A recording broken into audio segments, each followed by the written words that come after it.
Good morning, good morning. Ito po, nagsisimento tayo ng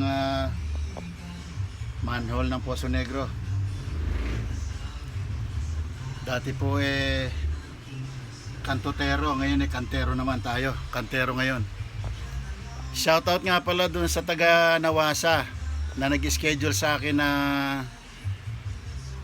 sisipsipin itong aking Poso Negro ng September 23. In-schedule po niya ako. Swerte nga lang, hindi ko na ko yung kanyang pangalan at saka yung plate number ng truck na dala.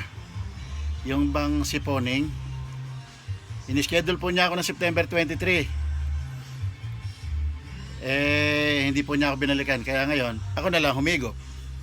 Kaya ito po ngayon sinisimento ko na itong manhole ng Poso Negro. Kaya dating kantutero, ngayon kantero naman. Sige po. Tatapusin natin to nang makapahinga naman.